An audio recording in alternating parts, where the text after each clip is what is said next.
I'm a little nervous because I made this recipe different. Yep, it's different. Thrifty recipes. Simple recipes with me, Vicky. In case you missed part 1, I announced the challenge. This video is going to be Everything Aldi. And my challenge today is put together 3 meals for the week with everything from Aldi for no more than $20 plus tax. We shopped Aldi. I did go over the budget by $5.05. Eggs, $1.82. Well, we have to eat breakfast, so I guess we have to do it. Get some cheese here. Can of whole potatoes, 78 cents. Can of green beans, 58 cents. Cannellini beans, 72 cents. We really like the meat sauce, $1.39. I guess that's what it has to be. Chicken breast strips. Smaller portion, $6.57. I don't need organic, but it's the lowest price pack of chicken that I can find. In part 2, we had made a breakfast quesadilla. It's time to eat these quesadillas, and I'll see you at dinner. This recipe is a keeper. And in part 2, we had bow tie pasta and Italian meatballs with a few vegetables thrown in.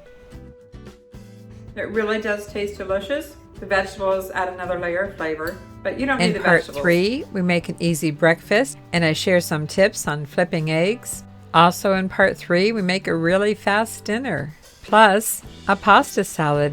And this is part 4 of my Everything Aldi challenge, part 4 of 4, and meal number 6 is breakfast omelets. It's time to use up this last portion of Italian sausage that I have. I'm going to brown it in the skillet. I have 4 eggs left from the weekly shopping at Aldi, and I have some mozzarella cheese left. So we're going to make breakfast. So let me get this in the skillet. And tonight we'll finally use these canned goods that have been on my counter. We're going to make chickens sausage cassoulet. So that's what this basket has been about all week. These are my canned goods for tonight's dinner. And yes, I have my morning voice on this morning. It's always a little bit hoarse. We're going to make breakfast omelets in this little contraption. This is an older one. This is a GT Express 101, probably older than a decade. And it makes little individual omelets. And you can still buy something like this. In fact, I saw some different brands on Amazon. So I'll look one up and leave a link in the description below the video. But yes, I'm gonna use this to make little breakfast omelets. Eggs, Italian sausage, and cheese breakfast omelets. Making omelets is a great time to use up anything that you've got left over in the fridge. I have these 3 little mushrooms, and I'm just going to cut them up. And typically, I don't saute or pre-cook my mushrooms for my omelets. But since I have the Italian sausage in this skillet, I thought, well, why not just throw these in real quick. But I always check my fridge for leftover veggies and things when I'm making omelets. I'm also going to put some onion in here. Mushrooms and onions are a staple in our kitchen. And it's really good in omelets. I just got this out of the freezer. It's Vidalia onion. It smells so good. I'm trying to break the sausage up into small pieces. I know that I want to make 4 small omelets, 2 batches in the omelet maker. Normally, I wouldn't need to separate this out in a bowl. Normally, I would just separate my meat out if it's cold on my mat. But because this is hot, I'm going to use these little dishes here because I want to try to get equal amounts in each omelet. And I'm leaving the grease in here because there's not that much grease and it adds some flavor. A little bit of sausage and a little bit of mushroom in each bowl. I wish you could smell this, really. I know, Italian sausage for breakfast, right? But I love omelets like this that cool down. So I think I have this divided up pretty good. It'll make it a lot easier when I go to put the meat and veggies in each omelet. A few more dishes to wash, and as I said, if it wasn't hot, I would have just separated the meat into 4 sections on my mat. I have a 2-cup measuring cup, but what I really need is just 1 cup of egg, and if the egg doesn't fill it up to the 1 cup measurement, I add a little bit of whipping cream, or you could add water or milk. Since these are very small eggs, I really don't expect it to fill up to the 1 cup measurement. That's what I found that I need to make 4 omelets. These are baby eggs. It's the last one for the week. Last one of the Everything ALDI challenge. Not the last meal, but the last breakfast, the last egg. So how'd we do? It's just under a cup. First, I'm going to whisk them a little bit with a fork. Then, as I said, you can add water or milk or whipping cream. Whipping cream in our house is a staple. I like the whipping cream the best. And I did buy that from Aldi. Add some pepper if you want. Maybe just a little salt, but not too much because the sausage has some salt in it. While Mark is getting our beverage, or what is our beverage of choice, Mark? Sweet tea in the morning. Not just any sweet tea. I know we could make it, but if we go to McDonald's and buy a jug of tea for the week for less than $4. And it's so good. There you go. McDonald's sweet tea. I mean, how can you pass that up for just under $4?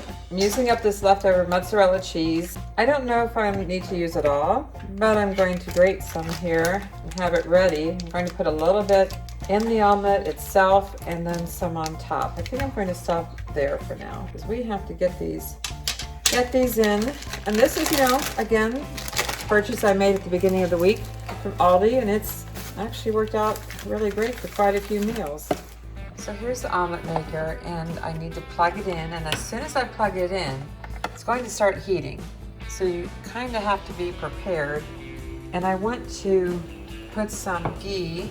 You can spray it. I typically don't spray it with nonstick spray because it's kind of hard to do without it going everywhere. But I'm going to put some ghee in here to coat it slightly. It might be Teflon, but if you don't coat it, things will stick.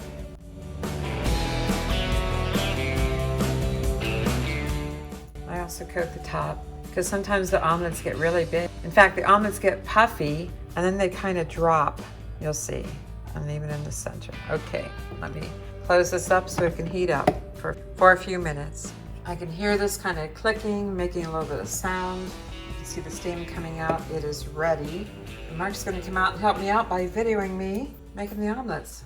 I always give it a little stir before I pour it in. Now this is going to sizzle a lot, and this is where you have to work a little bit fast. I go about halfway,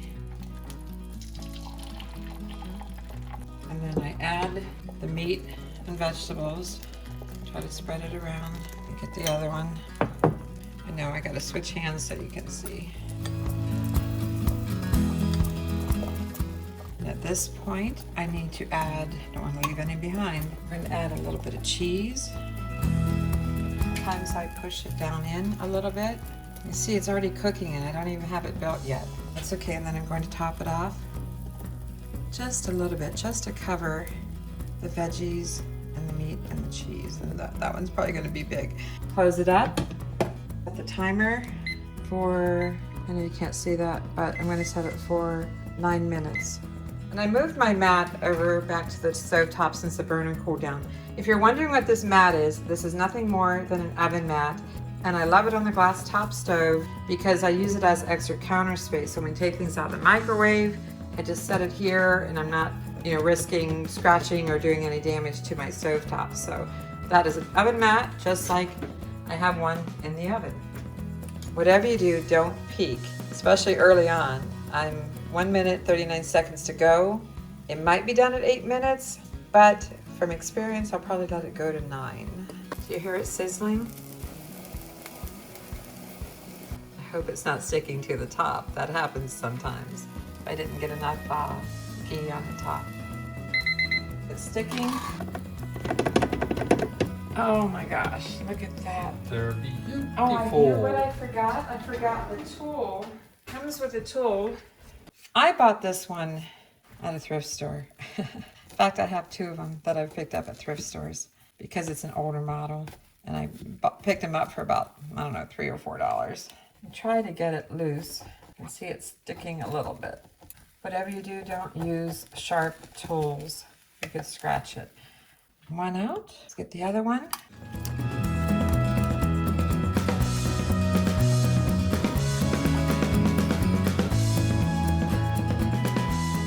Some cheese.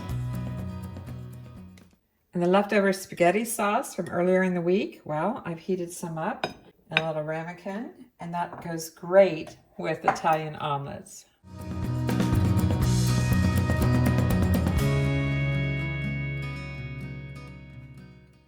So I cleaned it up a little bit. As you can see, I didn't get enough ghee on it, so things stuck a little bit.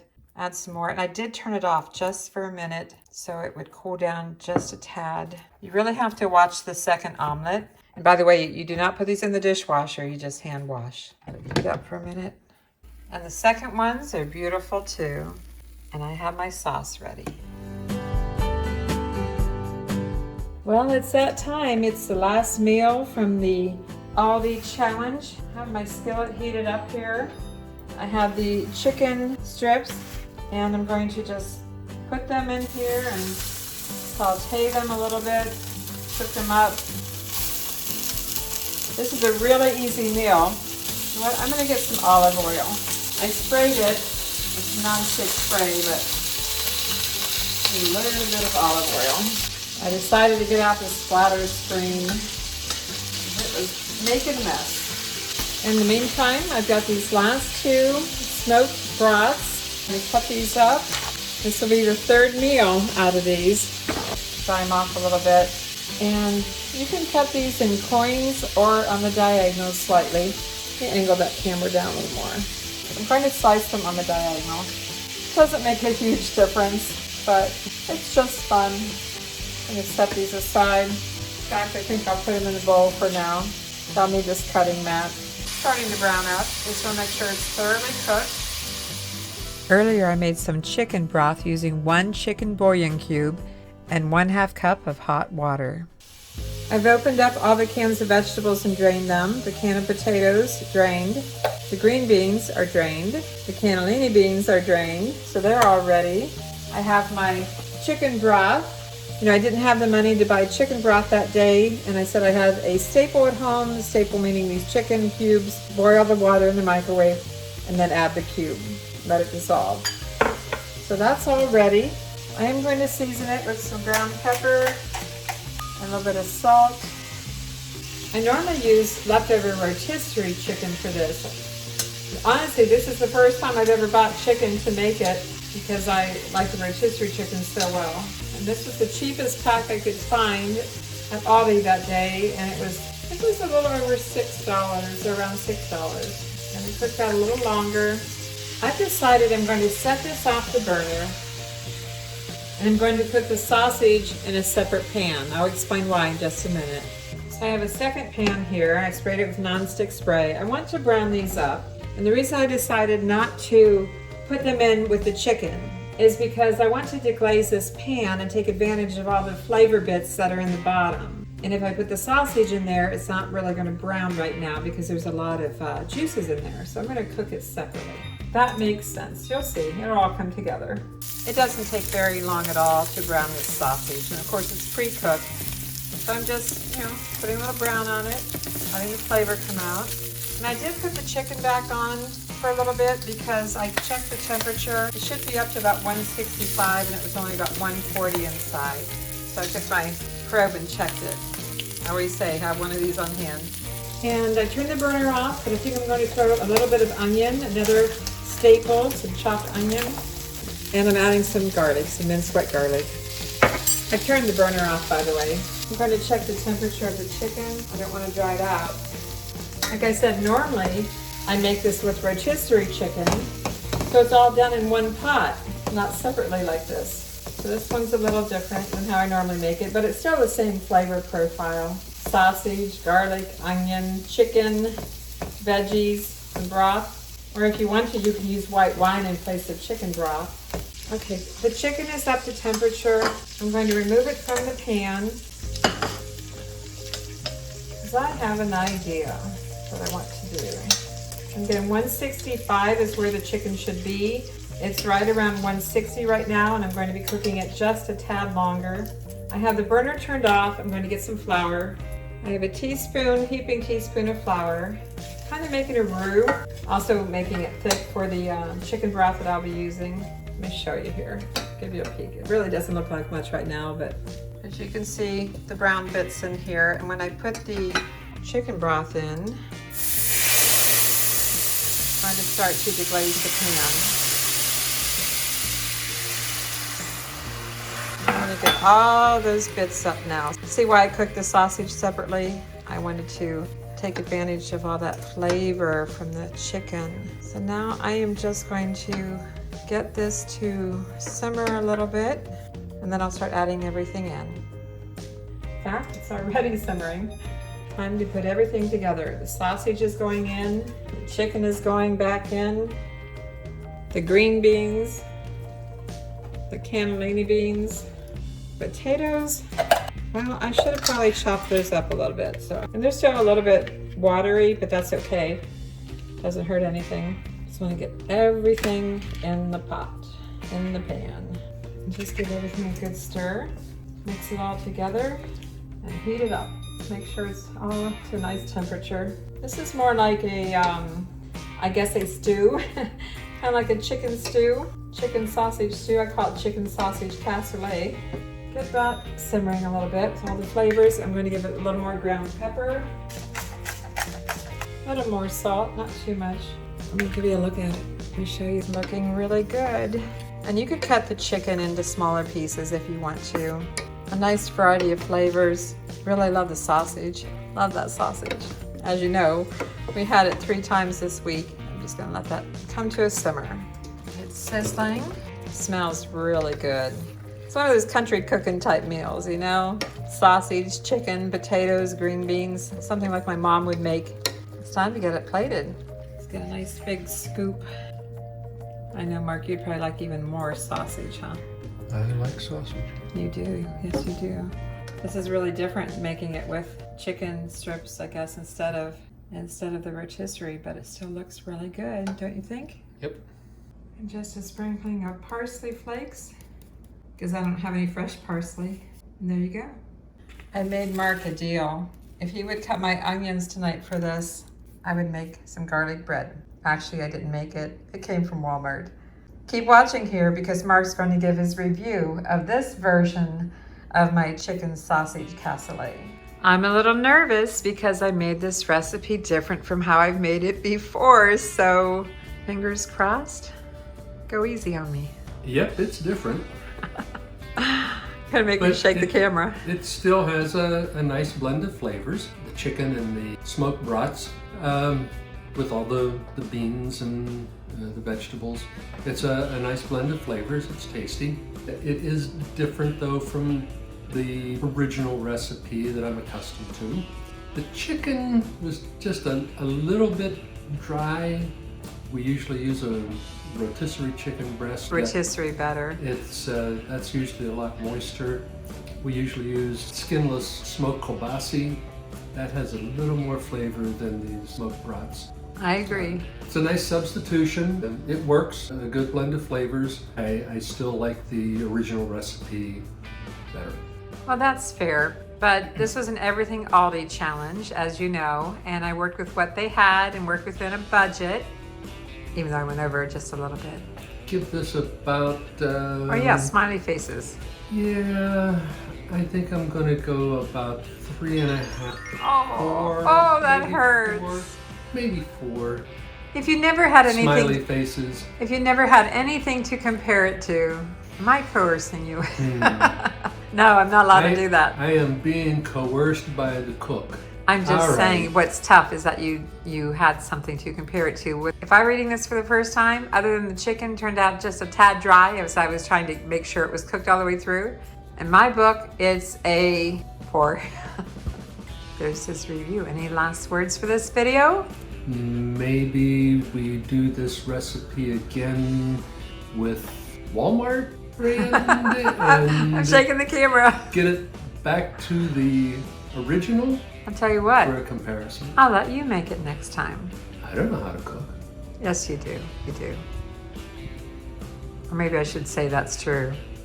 If you enjoyed this Everything ALDI challenge, I appreciate a thumbs up. Be sure to like, subscribe, and all that other good stuff. And I encourage you to take the $25 challenge too. Of course, I was cooking for 2 in this challenge.